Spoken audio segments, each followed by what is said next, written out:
Just my name is Bob Cunnin, by the way, and I'm on the Social Science Curriculum Committee.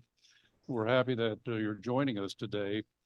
You may note that we had 130 people that signed up for this class, and we elected to invite people to the classroom along with all of the people who are going to be joining us virtually today.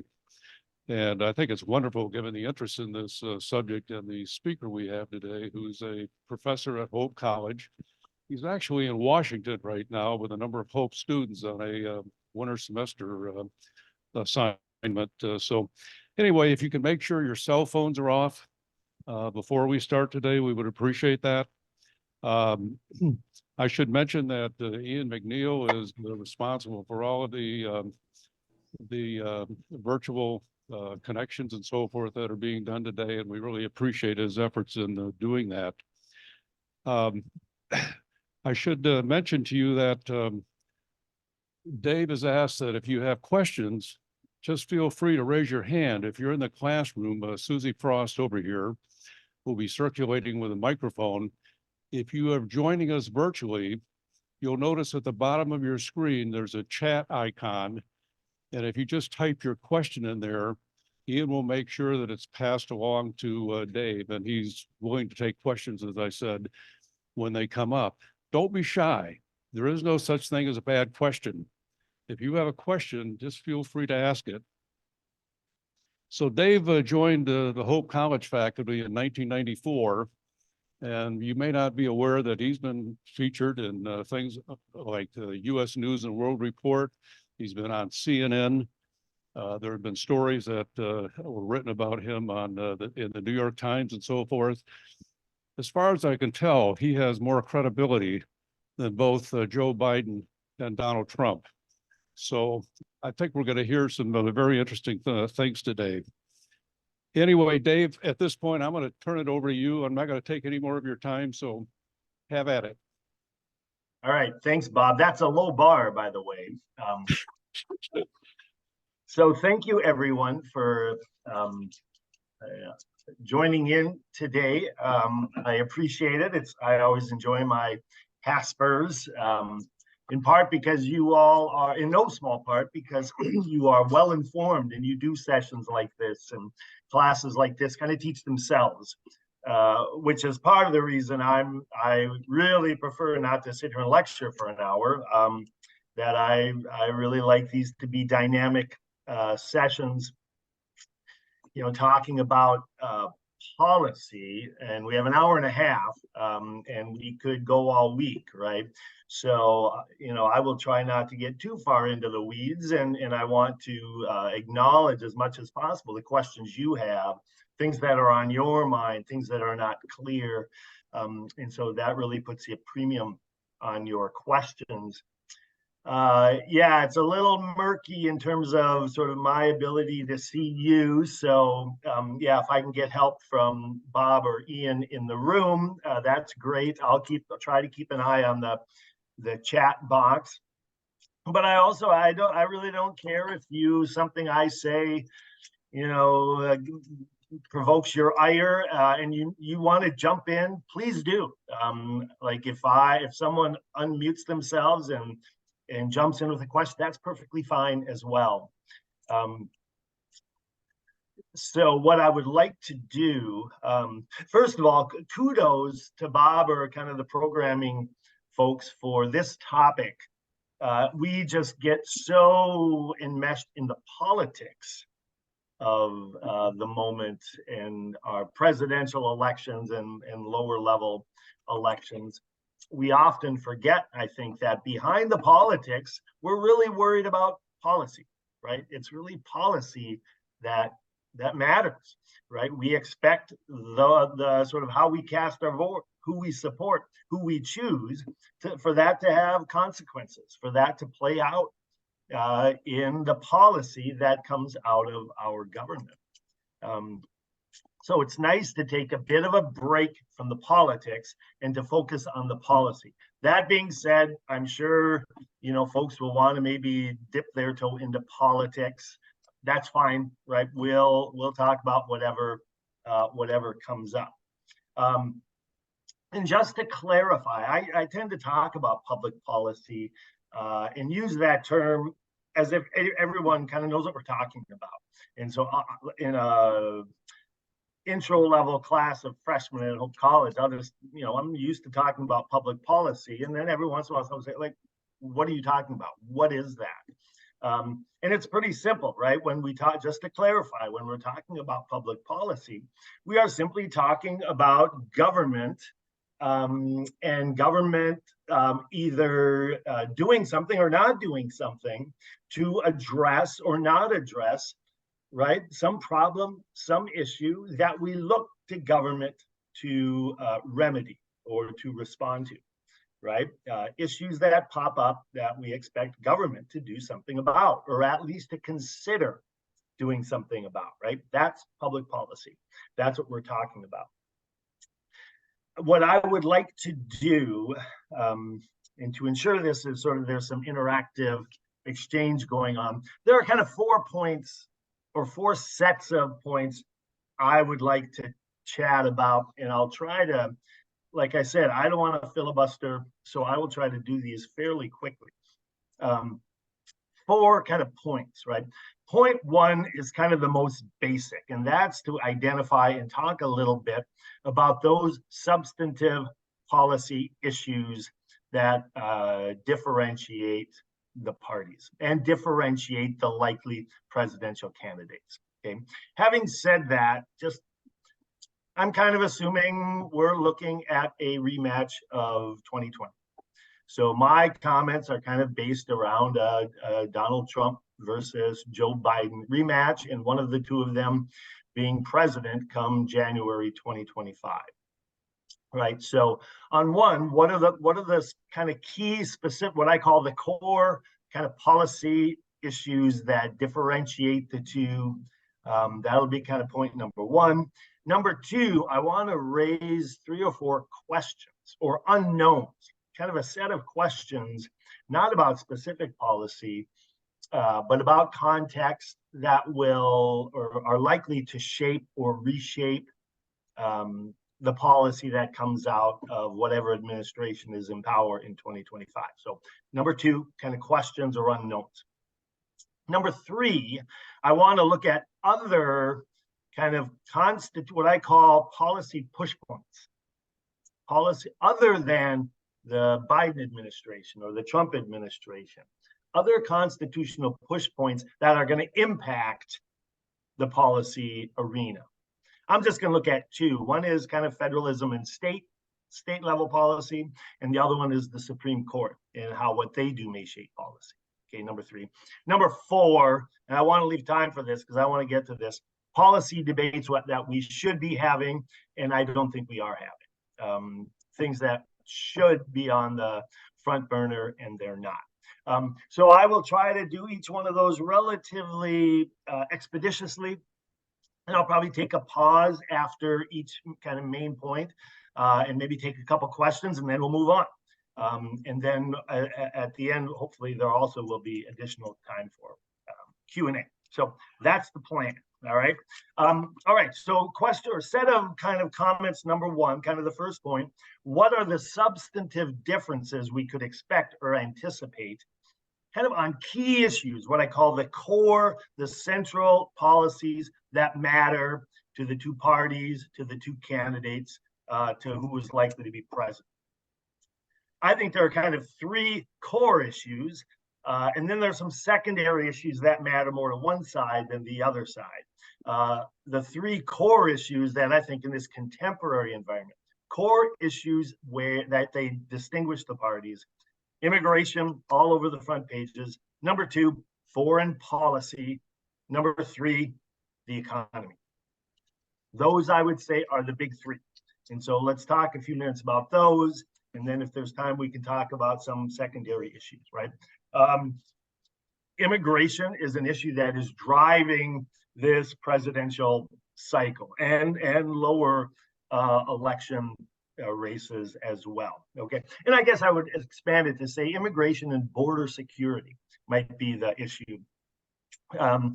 Right. Trump in his presidency took a pretty hardline approach. He was known for kind of being a hardliner on immigration. Biden defeats him in 2020, takes office 2021. It takes some time, but he eventually relaxes some of Trump's restrictions, relaxes those restrictions. And it has really caused something of a mess at our southern border in terms of people coming to the border and coming to the US. And people kind of getting through and entering and ending up in this country, right? Dramatic increases. If you look at a chart from 16 to 20, right? And then you look from 21 to 25, it jumps up and then it continues to rise.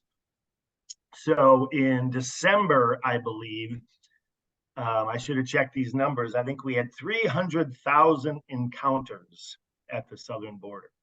300,000 encounters in the month of December. That's far and away a record. So things aren't dwindling or dissipating. And so the president, the administration's handling or maybe mishandling of what's going on has really created, I think, a sense of disorder, chaos even. I think it tends to be talked about in simplistic ways, but we have an open border at the South. I wouldn't go that far, but the numbers of people coming and then coming through into this country have really generated, right, fears of security risks, of terrorism, of feeding the fentanyl crisis, and then certainly just overburdening our kind of social welfare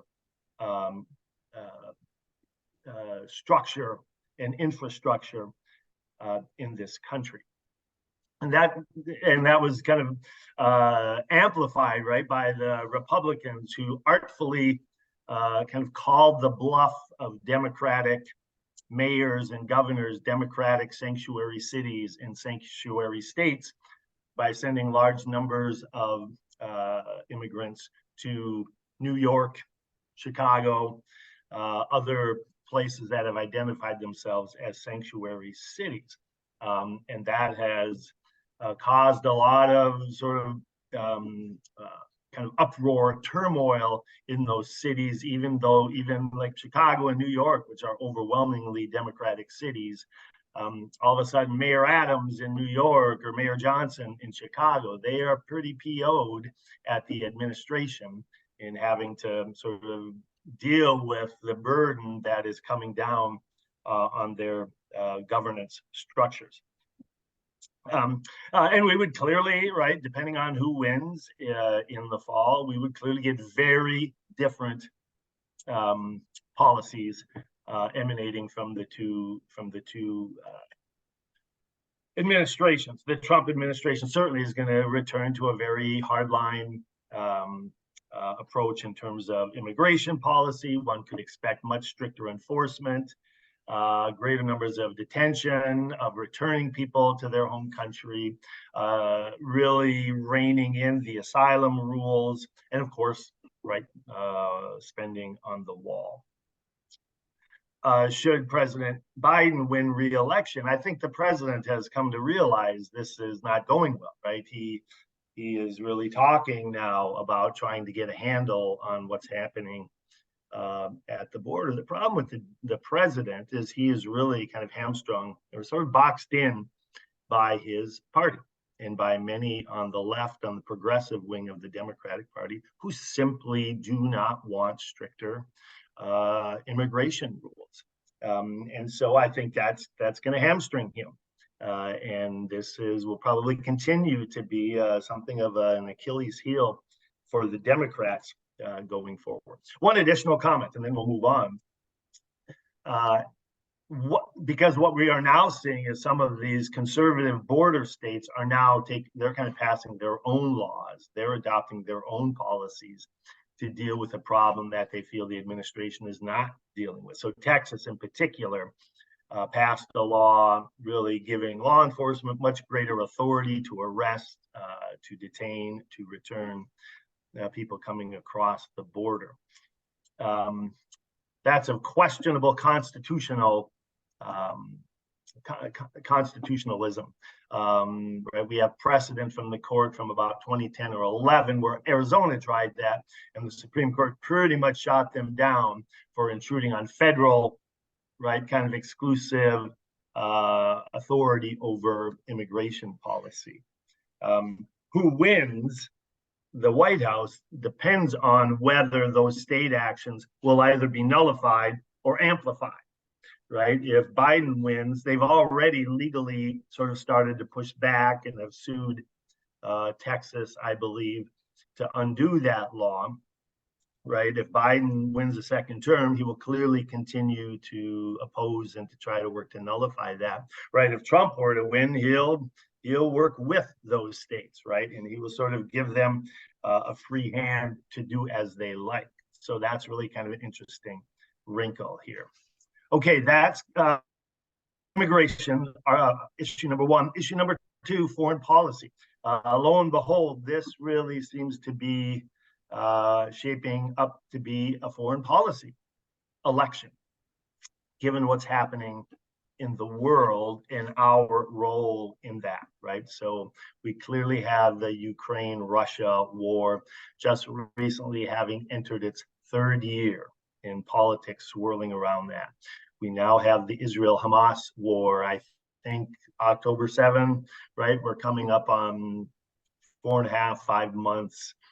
Tensions between China and Taiwan, lots of anticipation that China might take action. We have Iran, which is behind most of the kind of trouble in the Middle East, and on, right? And so the world is roiling. Kind of think about the pulls of policy, right? It's murky and it's mixed in how it might play out, but there are sure to be real differences in how either administration will navigate foreign policy going forward. Among the Democrats, I think it's fair to say there's a pretty deep anti-Israel streak in the party. And among some, I would say it's the Squad, for example. I mean, they've said some outrageous things that I would say constitute anti-Semitism, right? And so President Biden he's kind of stood by Israel. We'll see how long, right? I sense that there is a capitulation coming,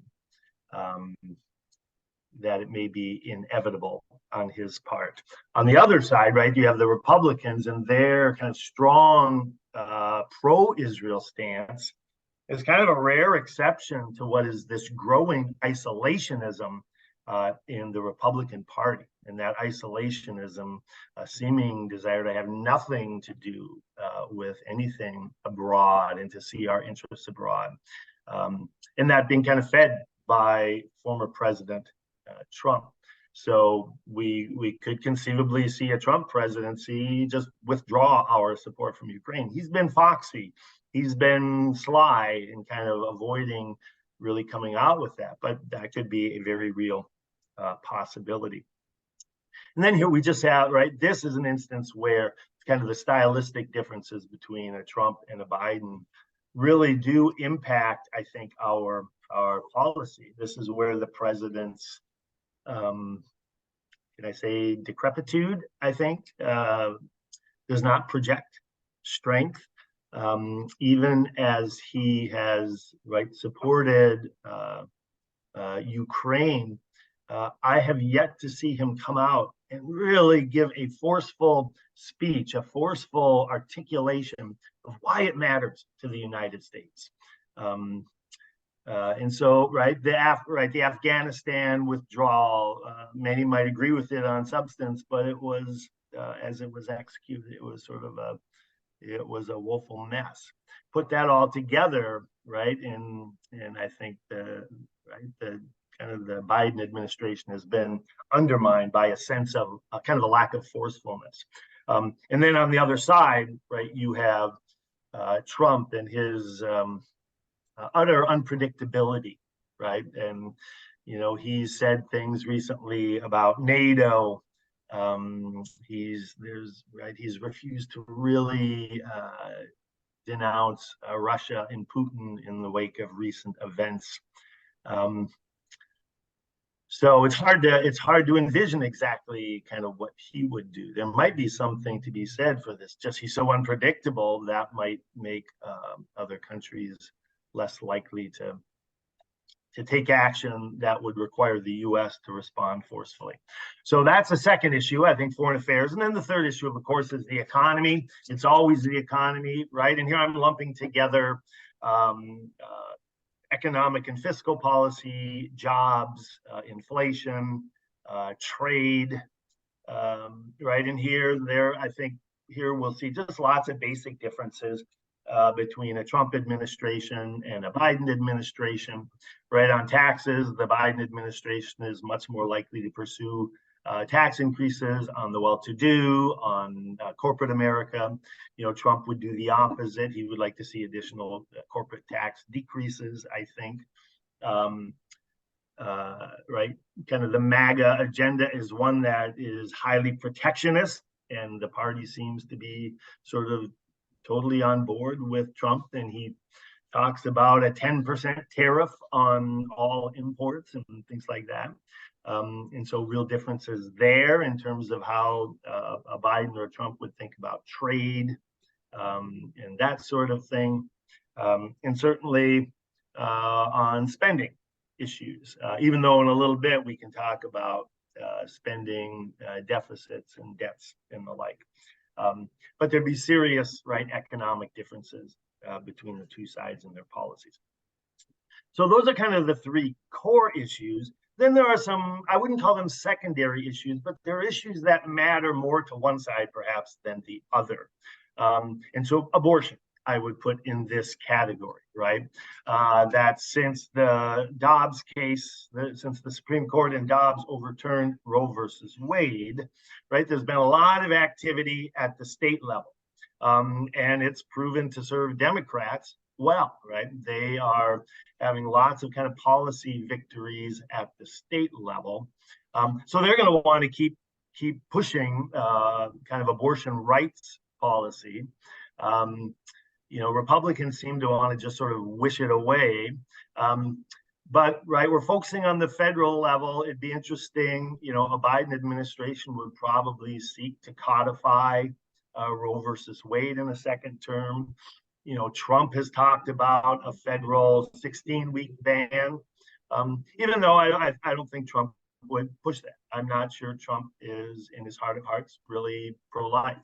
I think what he has been saying might be geared towards a Republican primary audience, right? So what would happen at the federal level? I would more be inclined to see something from the Democratic side than on the Republican side. Climate and energy policy, right? If you look, and here again, I sort of emphasize this as a set of issues that are really important to Democrats. And if you look at voters kind of prioritizing, right, they're much further down the kind of priority list to Republicans, right? This is an issue where you could expect real difference, right? The Biden administration has been all in on a green agenda, right? A clean agenda, subsidies for electric cars, right? Tax credits for clean energy production, emphasis on alternative energy sources, a strict kind of regulatory approach to kind of reduce emissions, and then kind of an anti-drilling in America for gas and oil, right? Were he to win a second term, that would continue. I have no doubt, right? That's a Democratic priority.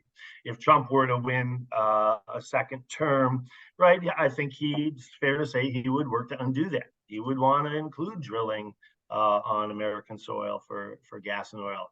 The one thing he really cares about is sort of deregulation. My guess is he would really work to deregulate the energy industry and kind of work to undo the Biden kind of clean agenda. So that's the second issue. Third issue I would just highlight is education, right? And here, right here, we're talking about education at the federal level. And here, Democrats and Republicans are sort of trains passing in the night, right? They are emphasizing completely different things, right? On the Democratic side, right, the president has, right, his multiple efforts to forgive student loan debt. His emphasis on higher education, right? The K-12 program is very much sort of a conventional, sort of democratic, pro-public school, pro-teachers unions kind of approach. That is now, right, in an environment that is, I think Republicans kind of smell blood in the water, right? So after the debacle of Ivy League presidents going before Congress and acquitting themselves quite poorly, right? We've had just this kind of lid being pulled off of higher education, the role of kind of DEI efforts in higher education, and right, that has really sort of undermined people's trust in universities and higher education. These are matters of state government, right? These are not matters really of the federal government, but yet I wouldn't put it past a President Trump to go all in on, right, trying to attack higher education as a liberal bastion that is one-sided, beholden to DEI efforts that are divisive, and so on and so forth. Likewise, at the K-12 level, right, we have something of a COVID hangover on K-12 education, and that, right, that really produced a serious movement of families and students from public education into homeschooling, into charter schools, into private parochial schools, into new sort of innovative pods, educational pods. A Biden would continue to resist student choice, I think, right? Republicans are, and a Trump would continue to try to, say we need more choice. We need more alternatives. And so real differences to the extent education is being looked at a federal level, right? I think there would be real differences there. And then finally, I would just one other issue. There are all sorts of other issues, but in the interest of time, right, the judiciary is all, right, this is my thing, right? The judiciary, the makeup and the shaping of the federal judiciary is always going to depend on who's in the Oval Office, right? Biden and Trump have distinctly different criteria they would be looking at for judges, right? The policy arena is going to be shaped by our federal judiciary.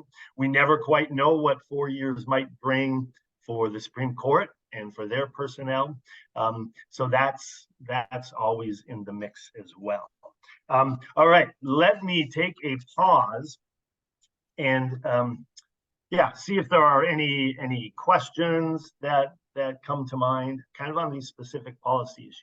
I'm going to take a sip of my tea to see if anyone enters the chat box or has a hand in the classroom or elsewhere.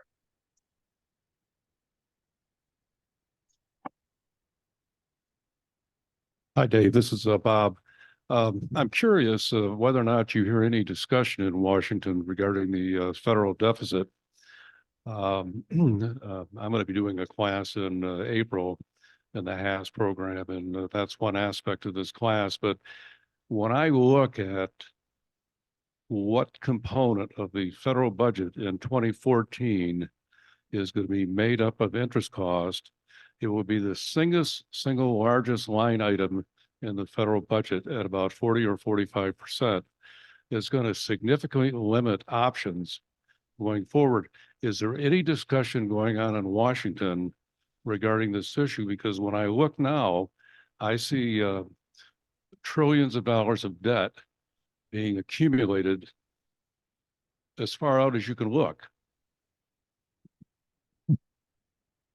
Yeah, thanks for the question, Bob. Yeah, you sort of were, you jumped into my point number 4, which is debates we should be having, but are not. And at the top of that list, I had debt and deficit, a debate we absolutely should be having, and nobody really cares. I think the deficit for fiscal 2023 was $1.5 trillion for the federal government. The accumulated debt, I should have checked this, I believe it's 34 trillion or 36 trillion dollars. What's a few trillion here or there, right? Let's say $35 trillion accumulated debt, right? That has huge implications for economic growth, for our ability to spend, to engage in discretionary spending on any number of other issues that we think should warrant the federal government's attention, but we simply don't have the means. Our discretionary spending is so hamstrung by what we have to pay to service the debt, right? To say nothing of security risks where we are reliant on foreign countries and investors. No one seems to care.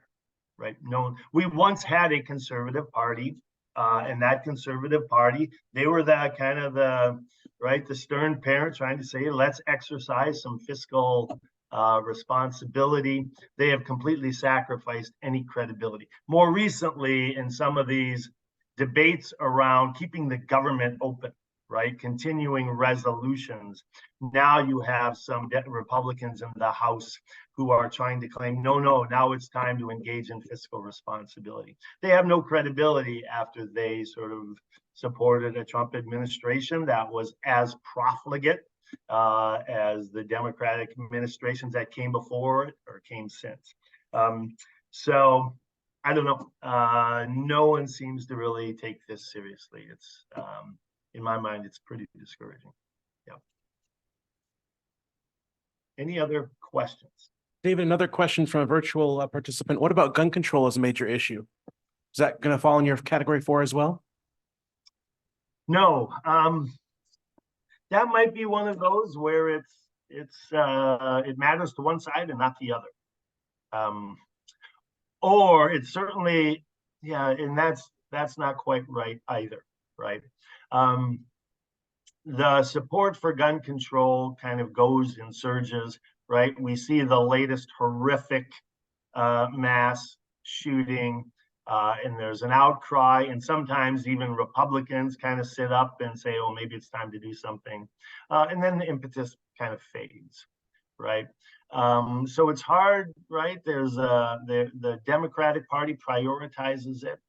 The Republicans don't, and the Republicans also have what is a minority in the form of gun rights people who ascribe, right, who belong to the party, and they may not be that huge a group, but they are an incredibly motivated group of political participants, and they are one-issue voters. So it tends to be difficult to do anything at the federal level. Right, so this is one I would put more in the category of state level politics, right? Kind of laws that deal with crime, public safety, and the like. You know, those are mostly state level laws, and cities, right? So cities have their own gun control laws as well. So we're more inclined to see some action at the state and local level around gun control. You know, I wouldn't hold my breath at the federal level. So yes, it's there, but the politics, you know, seem to assure that nothing really ever happens. And it is, you know, and here there's me opining a bit. It's difficult, I think, to have gun control laws from the federal level where a one size fits all. I do think gun violence happens very differently in Texas than it happens in New York City, than it happens in South Dakota, than it happens in Chicago. And so I think rightly this is an issue where a president can certainly highlight it and can play sort of a forceful role as a kind of a public opinion leader. But in terms of sound policy, it really is an issue I tend to think, right, is largely appropriate at the state level or at the city level. Maybe one more question. Yes. Yes, Professor, you've identified the 3 core issues at the top, and then more recently, you identified some issues on the next tier. One thing you didn't mention on the next tier is democracy. And I don't know if that's going to be on your agenda or not, but it's interesting that people on both sides of the political spectrum think this is an issue, although the problems that they see are totally different and the solutions that they propose are totally different from each other. Yes. Yes, it's not that I didn't give thought to it. Here again, right, we tend to think of, right, this is a matter for all of us, right, the health of our democracy, right? But by and large, election law, voting, ballot access, the running of campaigns and elections, again, these are state level issues, right? The Constitution is very specific in giving control over elections to the states. So we have seen some action at the state level, and I would hope there would be more. But yeah, it's a real issue. You know what? Just because I'm saying that's the constitutional arrangement doesn't mean I necessarily agree with it, right? This to me is kind of a weakness in the constitutional structure in terms of federalism. There are some things that should be federalized in terms of electoral practice and voting practice, right? We have the Voting Rights Act. We have federal law that protects voting rights. But in terms of the mechanics of carrying out elections, you know, we might be better served by some uniformity. But it's difficult to do in light of the kind of the constitutional structure. And then part of it is I'm kind of at a loss, right? So much of the problem around elections really is related to, right, all the misinformation and disinformation. Artificial intelligence is going to be a huge player in this upcoming election. When I stop and think about that, I kind of want to, you know, crawl under my covers and curl up in a fetal position because it could really just make a mess of what is already really messy. How do we go about addressing that? It's really, really difficult. And I need to spend more time thinking about this. So I don't want to brush it under the table, right? We tend to have an impulse that says we need more democracy, we need more public participation, right? The rules, understandably, under sort of in the COVID November 2020 environment, right? We loosened the rules, right? Because of COVID, because of stay at home, stay safe. We wanted to ensure people had the right to vote. One doesn't have to be right, an apostle or a disciple of Trump's "the election was stolen" claim to say there were problems, right? We always have problems in a mass an election in a mass democracy where you have 150 million people voting. There's going to be lots of messy stuff, right? There were some problems in 2020 that related to loosening of those rules. Ballot harvesting, for example, is a practice that really mucks with the process. I'd love to see it done away with, right? So I think I would put this maybe in that category of things we should be talking about if I thought we could talk about them in ways that are not subject to partisanship. So the fact of the matter is, because politics are a matter for state level governance, and the campaigns and elections, they're quasi-public, but they're run by political parties, right? They are subject to partisanship. And so each of the two sides is going to have very different answers to what we need to do to kind of shore up our electoral practices. It's a great question. It's a really difficult one. I have my pointy-headed, college professor kinds of ideas, but I'm not sure those are going to get very far. So yeah, maybe I avoided that a little bit because I'm not quite sure what to do with that one, but it certainly is an important one. Yeah. We have one more quick question. Is that okay? You bet. Thank you. You've identified foreign policy as one of the core issues. I want to take it down a step and ask what you think about national security and how that's going to be impacted by the outcome of the election. Our two major threats are China and Russia, both of whom potentially could attempt to influence the outcome of the election. Beyond that, we have to be concerned about intellectual property theft and any number of national security issues. So I'm just curious because it seems as though we have two different candidates or two candidates with very, very different approaches to our adversaries that may impact our national security. Yeah, that's a great question. A bit above my pay grade. I'm a domestic politics person. I will confess I'm not. I am the furthest thing from an expert on sort of national security, kind of foreign affairs. So take whatever I have to say with a big chunk of salt. Okay, but I think you're absolutely right. Sort of my kind of, it's almost more like a layperson's take, is I think whether it's a Biden administration or a Trump administration, both are deeply compromised when it comes to national security. I think a second term led by a 82-year-old Joe Biden is going to have serious problems, and with a party that is not all that strongly sort of oriented to national security, right? So that's an issue. On the other side, you have someone in Trump who just seems to have a weak spot for foreign authoritarian figures.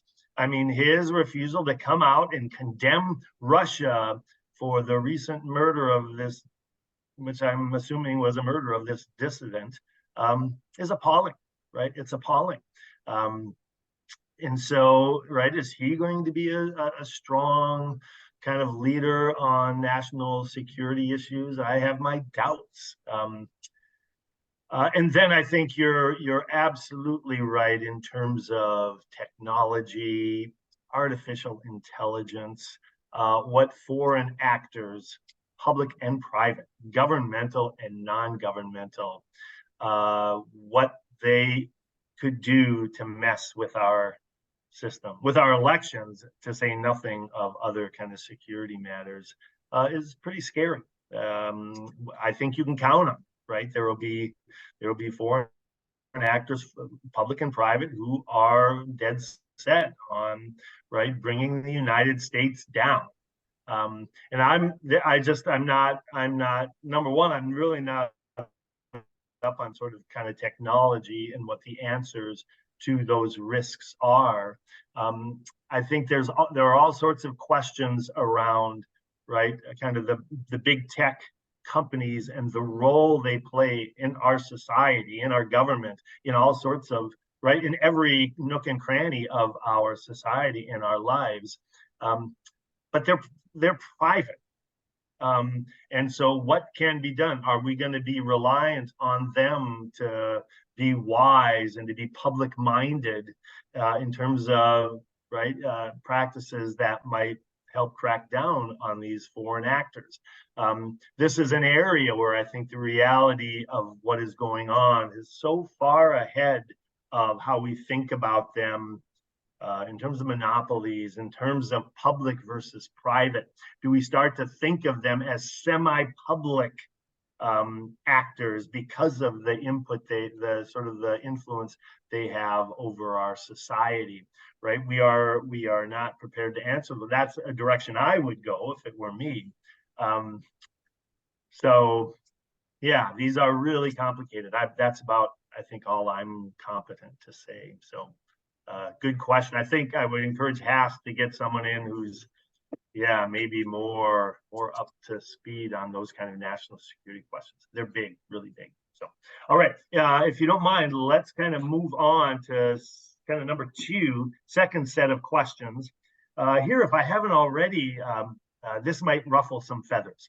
And that's good. I want to make sure, many of you are hiding behind your profile, your camera's turned off.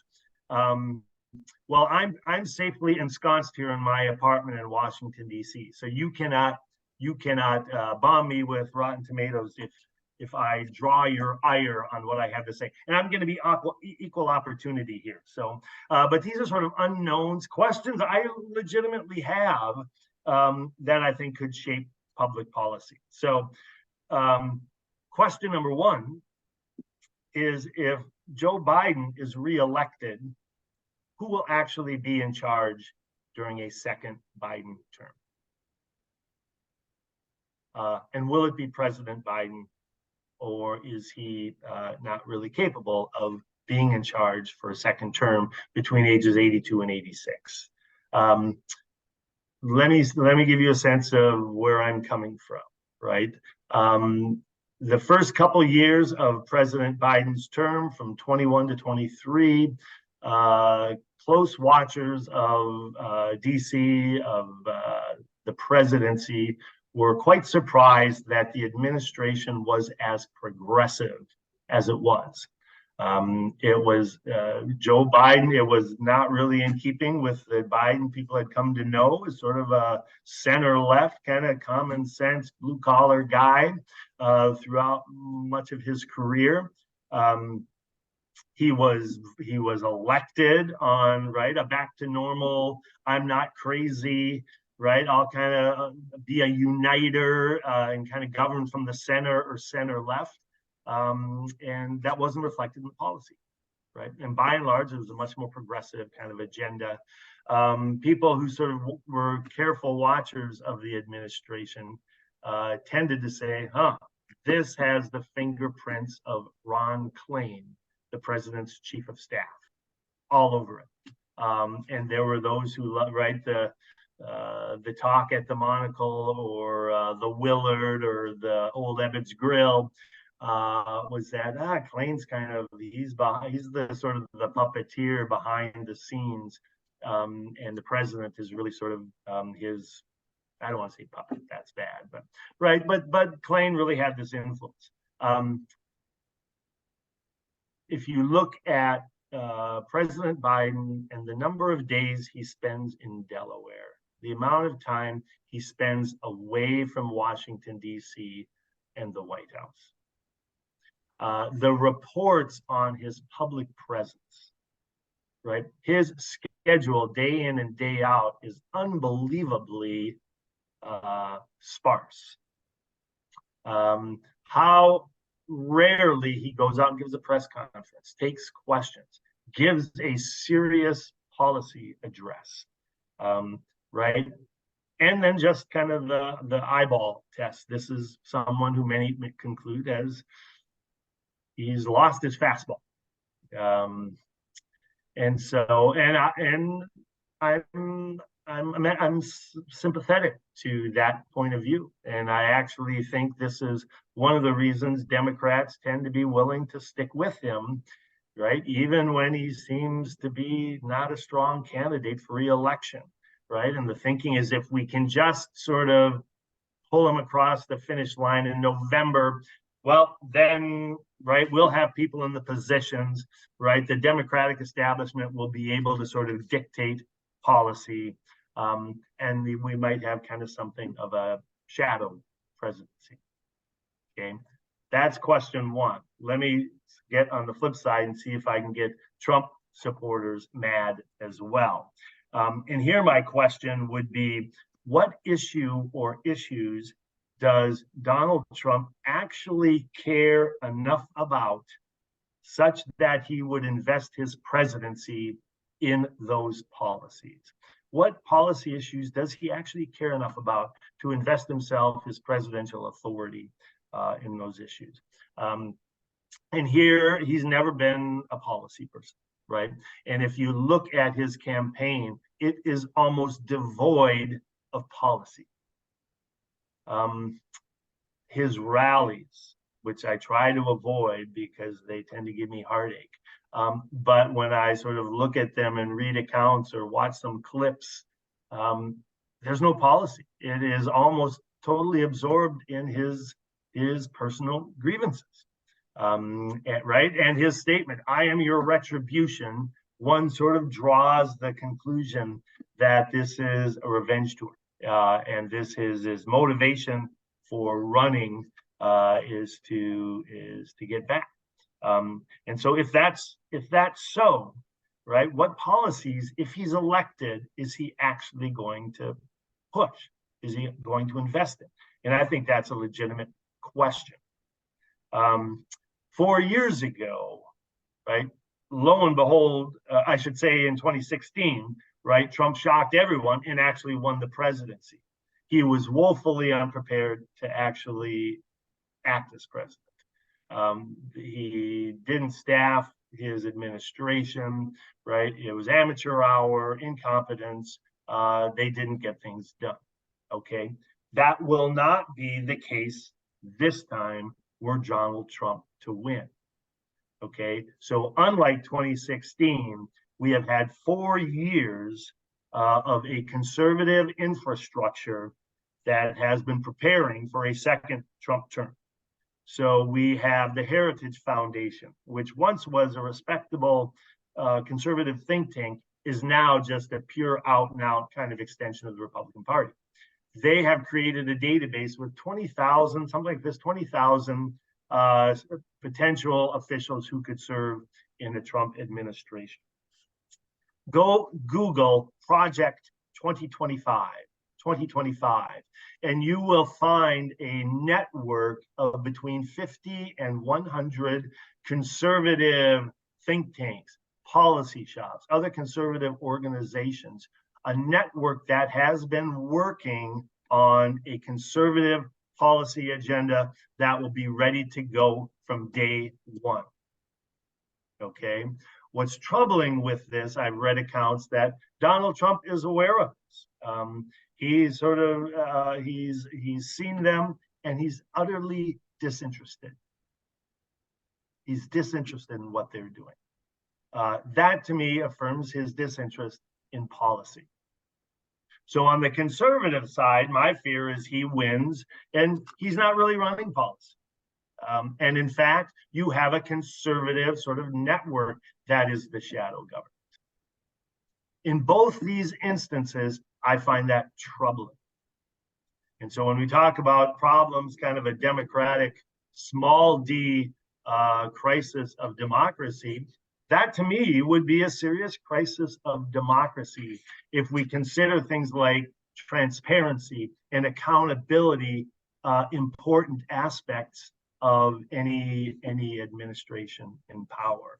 And so those are two questions on my mind. The third one is, right, when we think about whoever wins, they will be a lame duck the moment they take the oath of office. Whether it's a Biden second term or a Trump second term, no future for a third term, and they will be lame ducks, right? Lame ducks tend not to do very well. How does that shape public policy? I'm not sure.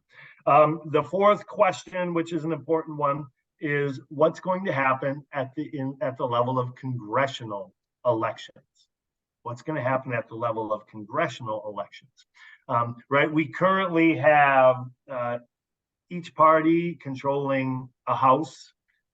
Democrat by the narrowest of majorities. Democrats hold the Senate by a 51-49 margin. Republicans have basically a 1 or 2 seat working majority.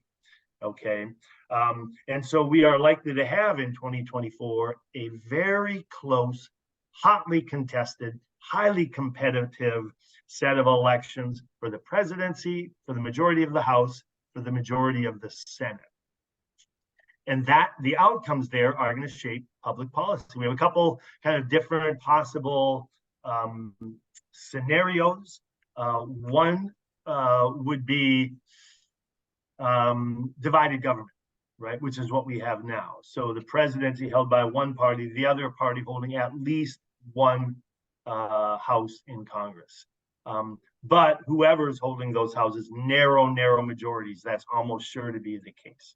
If we have divided government, my guess is we would have what we have now, which is paralysis when it comes to big issues, right? The polarization kind of undermining any sort of bipartisan consensus. For someone like me, many of you know I've described myself as a pox on both your houses.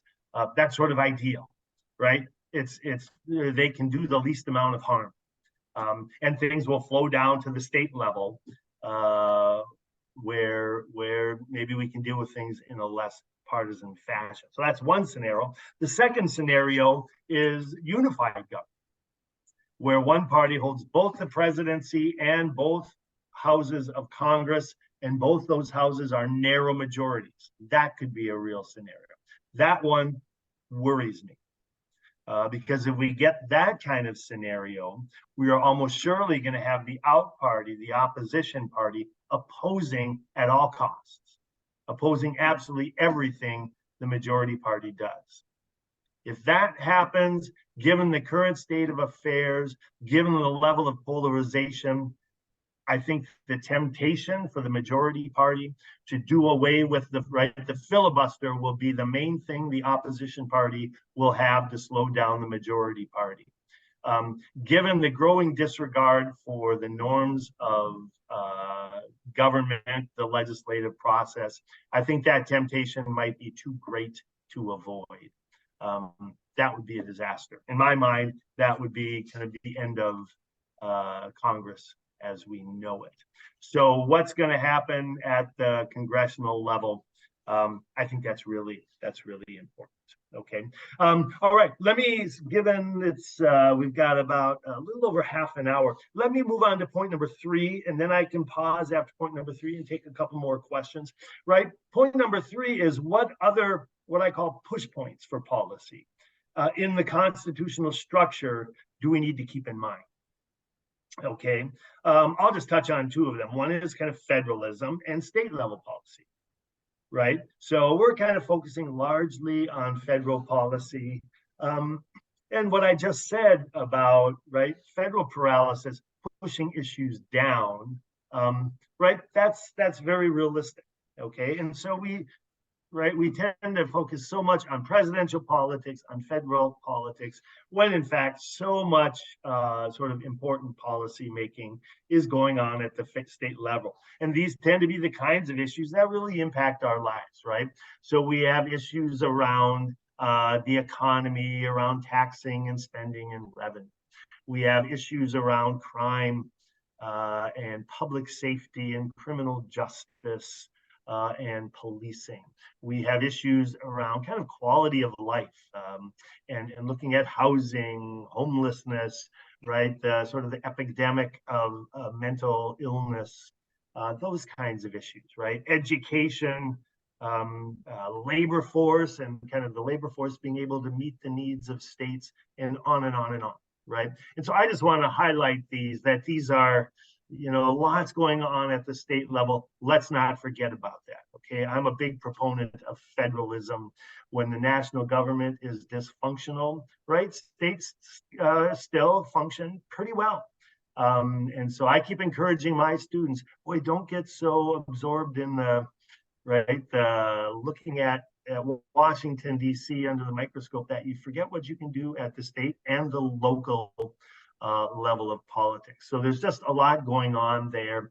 I think evidence of federalism working well is we see different states doing things differently, right? And so on a lot of the kind of hot button issues, right, we see marked differences between Republican-run states and Democratic-run states, right? Just think of sort of the California model versus the Florida model, right? Or think of the Texas model versus the Illinois model. Markedly different, as it should be, right? So let's not forget about kind of state and municipal level politics, number 1. Number 2, I just want to highlight the Supreme Court as an actor whose work the next 4 years may have pretty significant implications for public policy, for what an administration might do, okay? And I'll just use one example. I could come up with a number of examples, but this might be a really important one. And it has to do with kind of the administrative state. And we're getting into the weeds here a little bit, right? But this court, a conservative court, they are not friendly toward administrative power and kind of unrestrained regulatory authority with federal agencies. So, for example, and here we are getting into the lawyers in the room can probably follow this, right? But I would argue the most important case on the court's agenda this term is a case dealing with what we call Chevron deference. And that has to do with, right, Congress delegating power to a federal agency. And Congress has to delegate authority, tell that agency what to do, okay, and what their power is. Congress has gotten very lazy in doing that. So oftentimes the delegation of authority is pretty murky, it's pretty unspecific, it's ambiguous, it's difficult to interpret, okay? Congress just doesn't do a good job, right? Under the Chevron doctrine, the agency to whom they've delegated power, they pretty much have free rein to interpret their authority as they like, right? As long as it's reasonable, okay? So that's Chevron deference, the idea that if it's unclear what Congress is delegating, right, we defer to the agency to interpret it and to exercise power as they see fit, right? That gives a lot of authority to the bureaucracy. Okay, we have a Supreme Court that is not friendly to that, right, for a variety of reasons. And so they are considering whether to jettison Chevron deference and say, no, we, the Supreme Court, ought to have the final say, right? We're the ones who interpret words and provisions and give them meaning. And so this is a huge, potentially huge significance how this case might be decided. Why do I say that shapes policy? Well, because the bureaucracy is incredibly influential. They wield incredible power. And you would have a Democratic administration who would react to this very differently than a Republican administration, right? If the court undoes Chevron deference, right, you would have a Biden administration that would try to undermine the court at every turn, right? They would try to undermine, they would try to nullify that holding and to whatever extent they could. A Trump administration would react very differently. Okay, one of the things I do think President or former President Trump does genuinely care about is kind of regulation. Indeed, this may be the businessman in him, right? He is a true proponent of deregulation, right? So a Supreme Court that is maybe taking away regulatory power from federal agencies, right? Trump might do whatever he can to exploit that, to push deregulation and the like. Okay, so there's an example of a Supreme Court decision coming up this spring sometime, right? That could really shape what an administration will do in terms of its public policy. Let me pause and see if my comments have roused any questions from the group. And let me get a sip of tea. David, one question from online relating to Supreme Court. Is Chevron deference a use of micromanaging or a reach for more power for the court itself? Good question, right? Good question. Because what's the problem with Chevron deference? The argument from conservatives is that administrative power is essentially undemocratic, right? Bureaucrats are not, they're not politically, by and large, other than a little sliver at the top of the federal bureaucracy, right? They're there thanks to civil servants. And they are there for the long term. So we have our federal bureaucracy is populated with people from the Clinton administration, right? Or the George W. Bush administration. And so they are, right, the bureaucracy tends to be insulated from the workings of democracy. There's not a lot of accountability. That's the conservative argument, right? Well, so we're going to get, right, so why do we want to give this authority to interpret what Congress says to a bureaucracy full of, right, unelected, unanswerable bureaucrats? And of course, the same response, the same argument applies to the United States Supreme Court, right? Who are equally unanswerable to the working of politics. So each side can kind of play those arguments against the other side. The Supreme Court questioning of kind of Chevron deference. So this court, a conservative court, I would say one of the things they are trying to do is to return power to Congress and to state legislatures, okay? And to have things, right, this was Dobbs, was to resolve abortion politically through state legislatures, okay?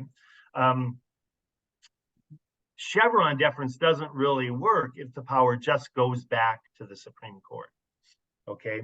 There is another thing that the Supreme Court has and may well in the future take under consideration, and that has to do with delegation, right? And it's the non-delegation doctrine, right? And it has to do with Congress delegating power to agencies, okay? And kind of questions of non-delegation require that Congress delegate power with specific clarity, right, particularity, that we know that the power they are delegating, we know what that is, okay? So kind of doing away with deference authority, that argument about sort of democracy, that only works if it is happening kind of hand in hand with the court requiring Congress to delegate power with clear authority, with clear particularity. Then this argument about democratic control, then it makes more sense. If it's just doing away with the delegation deference and it's just the Supreme Court, then it's swapping out one sort of anti-democratic mode of behavior for another. So yeah, that would be curious to watch. That's a really good question. David, another question from online. You mentioned some of the workarounds that the Biden administration would pursue should this court strike down Chevron deference. Does that include packing the court? And do you have an opinion on the current movement toward 18-year term limits for Supreme Court members?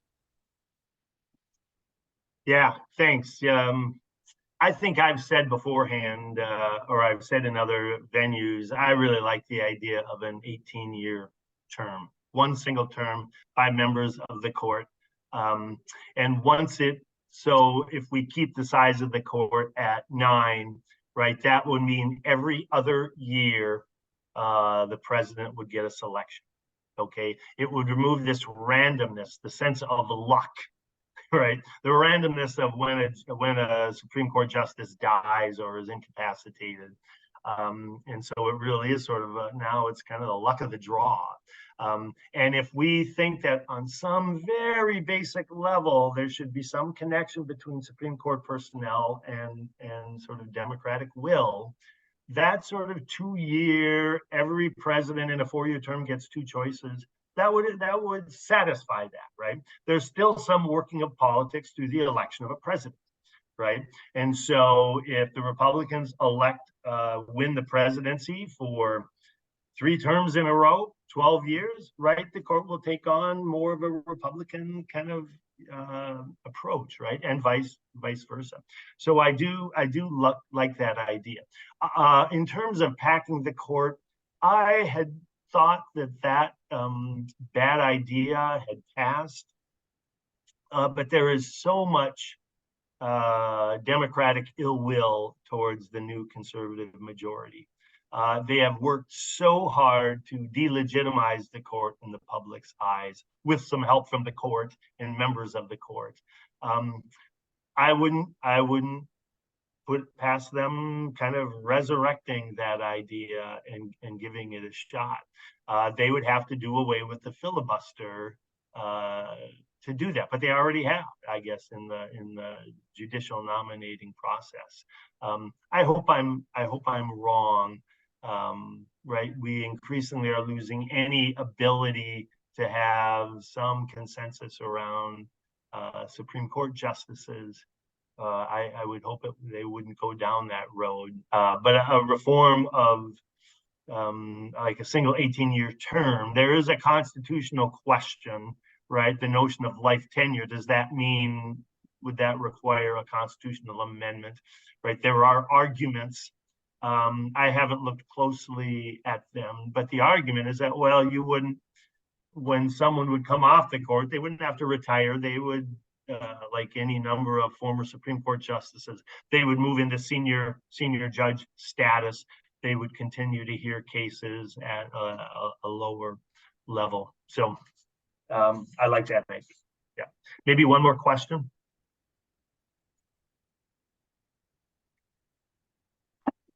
If not, we're clear. You can move forward. Thanks, David. Okay, good. So this is, yeah, the kind of the final kind of set of issues I wish we were would have serious policy debates about, and I don't think we will. So this will only take me maybe 5 minutes. I want to be quick. So have your questions ready, folks. You know I don't let you out early, so I want to make sure we've got 10 minutes or so for some final questions when I'm done here. So one of those I already talked about, and that was discussion of debt, accumulated debt, federal deficits, and we don't seem to be having this conversation. A second set of issues I would like to see is real debate around what I would call a genuinely positive populist agenda. A genuinely positive populist agenda. A policy agenda that actually is geared towards working class people and the poor, right? Populism, as is often the case, has been hijacked, right? On the Republican side, I would say Donald Trump is a flawed vessel of populism. He is that sort of resentment-driven, kind of demagogic kind of populist. His rhetoric is full of it. His actions less so, right? And I would argue his first term was pretty kind of conventional Republican, right? On the Democratic side, we have a party that is increasingly the party of the well-to-do, the college-educated, the elites in our society. If you read Rui Teixeira, he writes at the Liberal Patriots. It's one of my favorite Substacks. He's a left-leaning, old-school kind of liberal who in the last few years, he was actually sort of drummed out of a Democratic think tank, the American Center for Progress. I think I'm getting that right. And he instead took up residence at the American Enterprise Institute, where he writes, he's a lone voice in the wilderness about how Democrats, if they want to win elections, they have to appeal to working class folks, including working class white people who live in rural, small towns, small city places. And so the Democrats, I would argue, right, have their ability to sort of have a populist agenda has been undermined. In both parties, all we hear about is the appeal to the middle class, the middle class, the middle class. I think there is a positive populism is a thing. It's possible. Populism oftentimes gets a really bad name. I fear whichever person wins, we're not going to have that come 2025. So that would be a second issue. A third issue is the crisis, the public health crisis around drug overdose, around opioid misuse, around fentanyl. A generation ago, at the turn of the century, drug overdoses in the United States numbered something like 18,000. 18,000 overdose deaths in the country in a year. By 2016, the country had 63,000 deaths by overdose. By 2021, that number was up to 106,000 deaths by overdose. 2022, I think, is the last year we have numbers for. It was just under 110,000 deaths by overdose. That's shocking. And it's a tragedy, a human tragedy on an epic scale. Government has not been inactive. Okay, there have been things that government has done at the federal and the state level to try to address this kind of human crisis. Whatever they're doing, it's not working, right? If we're up to 110,000 in 2022. I would say that this is not the kind of singular public policy mental health issue and focus of both the politicians and the public is to the shame of all of us. We should be focusing it like a laser on every level, and it should be on the minds of all of us. I should be careful here, but I believe it's the leading cause of death of people from 18 to 45 in this country. Right? Does it occupy our public consciousness in a way that we think should be reflected about that? Right? I don't think so. Just a couple other things. I would like to see a discussion around serious kind of reform, governance reform in urban America. I think now we have kind of a really unproductive political dynamic where you have one party, the Republicans, who have given up on cities. They've given up on urban America on the one hand. And on the other hand, and I'm going to generalize here, right? You have a Democratic Party that oftentimes it's one party rule, and the policy prescriptions are pretty run-of-the-mill, uncreative. It's largely throwing money at kind of social dysfunction and other issues in this city, and it's been unhelpful for decades. I would love to see sort of creative policy making in urban America.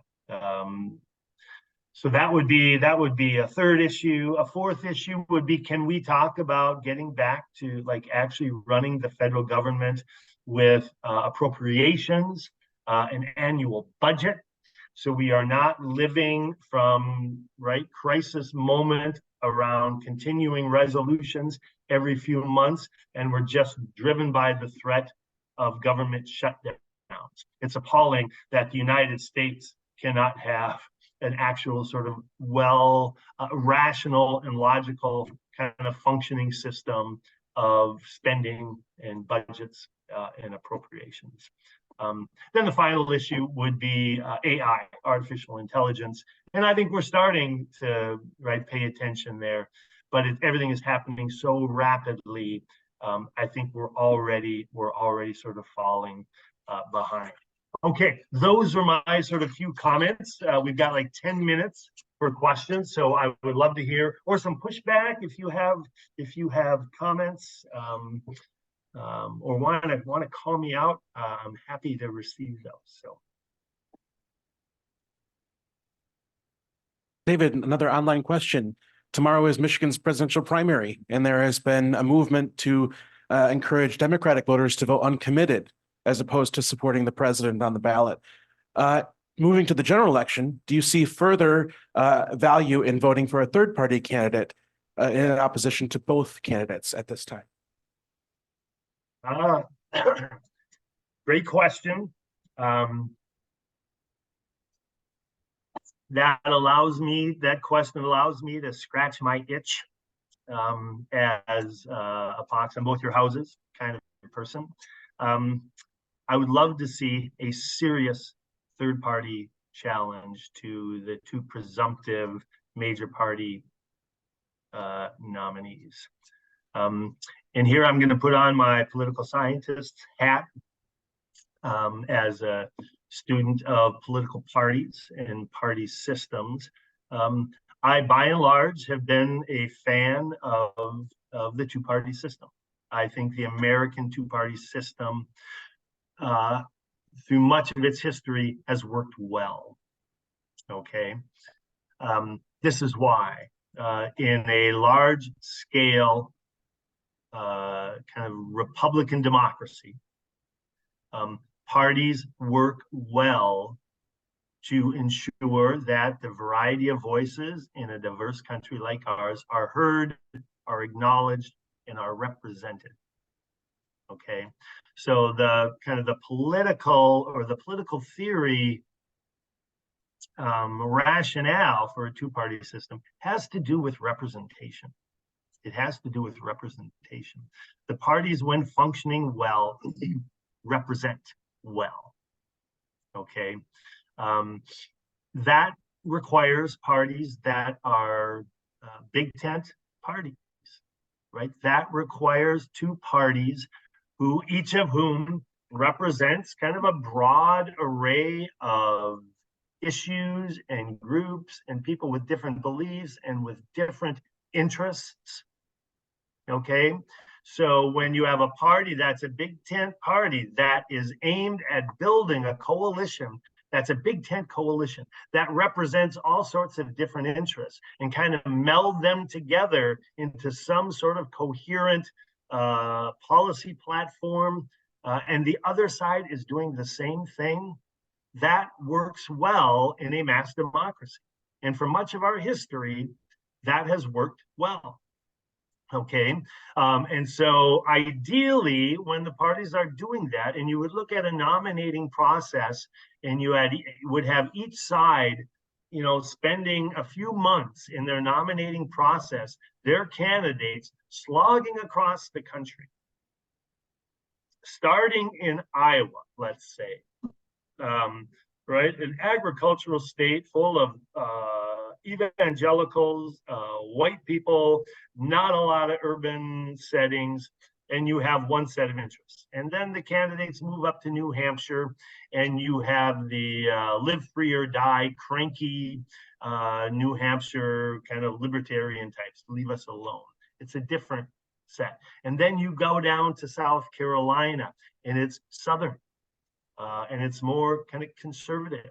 It's more minority. There's a larger Black population, different sets of interests. And you continue and you're going to the different parts. And in that process, when that process works well, you get a candidate who sort of represents and leads a big tent party, right? And the other side is doing the same thing. That's the ideal, right? That's the ideal. That ideal has been shattered. Right? That ideal has been broken for a while, right? And so without getting too deep into it, right, we have this nominating process that is broken. It's completely broken. And as a result, you have two parties. They're not big tent parties, right? They are not big tent parties. And that means they are not responsive to broad swaths of the public.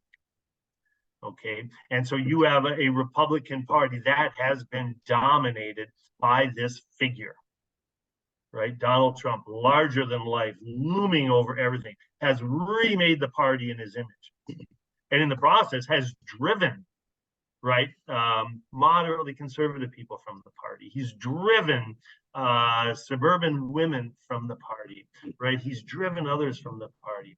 The Democratic Party, right, has become the party less responsive to blue-collar working class. They've become the party of elites, the well-educated, the wealthy. They're shrinking, and that party tends to be dominated by the left wing of the left party, and they're less responsive. Okay, and so what do we get? We get Donald Trump and Joe Biden. And right, nobody, well, hardly anybody. There are some of you who may want this rematch. If so, off camera, explain it to me. I don't get it, right? But the numbers of people who do not want this rematch sizable majorities of Americans, and yet we're somehow locked into it. Okay, something is wrong. Something is broken. Okay, and if we had more time, and maybe if with the next session we talk about like politics and parties, we can go into this in more detail. But in this environment, I think the only way to try to snap the parties back is by a serious third-party challenge. So it has to be from the middle. I would love to see, until Manchin said no, I would have loved a unity ticket of Joe Manchin and Nikki Haley, right? And a unity ticket from the center that would pull moderate Democrats and sort of moderate-leaning Republicans and lots of independents who are sick and tired of the narrowness of the Democrats and the Republicans. There are two sort of logical rationale for that, right? One is that the third party will win. I think that's a long shot, no matter who it is, okay? But that's not what is necessary, right? A serious challenge from a third party that could deny either one of the two main parties a victory in November would require them, presumably, to be more responsive, to change. It would be the ultimate test of parties and whether they are motivated by a desire to win. These two main parties don't seem like they're motivated to win. And what they are doubling down on is the extreme on each side for Democrats and Republicans, losing all these folks in the middle, all these people in the middle.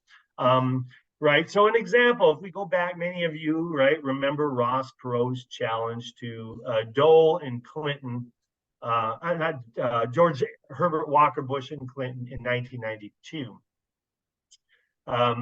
And he felt, right, neither one of the two major parties was being responsive to the issue of fiscal responsibility and to kind of budgetary responsibility, right? And in 1992, right, Ross Perot got 19% of the vote. And what you saw between 1992 and 1996 and 1994 was the two sides responding to the Perot vote and trying to get the Perot voters. The Republicans did it better than the Democrats with their Contract for America. And lo and behold, they won a majority in Congress in 1994 for the first time in decades, right? So that would be the hope. That would be the hope that at the very least, a serious third-party challenge would require the two main parties to be responsive, to be more representative, right? My thought is the way to save the two-party system is to have a really strong third-party candidacy. I hope that makes sense. Do we have time for one more, or are we? We do have time for one quick one, David. We've actually received multiple questions online of this topic, which Yep. your comments have skewed federal, but we're concerned what's going on in Ottawa County and what's your projection for the fall? Oh, yeah. How much time do we have? Like, we have 1 minute. This is fascinating. This is from a political science standpoint, right? This is really fascinating, right? Ottawa impact. On some level, one has to admire their ability to organize and what they did in the last election to win control of a local board. I would say on multiple levels, it is a testimony to state and local politics, right? No matter what you think of Ottawa impact and how misguided they might be, two things. Number one, they organized to win. Right? And it wasn't a surprise. I remember reading their website and what they had published. Their views were not a secret. You could go on Ottawa Impact and see what they were about. Okay. They saw the value in local politics and they went and did it. Right? Number one. Number two, the answer to a group that we think is bananas is to vote them out. Right? And we can do that. Right, at the local level, there is this sense of empowerment in terms of activism and organization, right? So for a long time, people have sort of ignored local level politics. I'm grateful to Ottawa Impact for elevating our interest in local politics. Okay. What is that going to look like in this upcoming election cycle? I'm really curious to watch, right? Because you have this Ottawa Impact group. You now have sort of the more conventional Republican types who were on the Ottawa board before. A number of them are sort of kind of getting involved and will challenge them, right? And then might that open up, like a splitting of Republicans, might that open up an opportunity for some Democratic candidates to actually win in a county that is still overall pretty conservative? Oh, I wish I had the answers to that, but it's going to be fun to watch. It's going to, like, from my standpoint, it's like an interesting lesson in politics. So much more could be said. Yeah, stay tuned. Dave, thank you very much for your presentation. It's been very informative, and I'd like to thank everybody who's participated with such great questions in that. I hope we can all maintain our sense of humor this election year and be willing to listen to other viewpoints. I think that's really important. Thank you again. Thanks, everyone.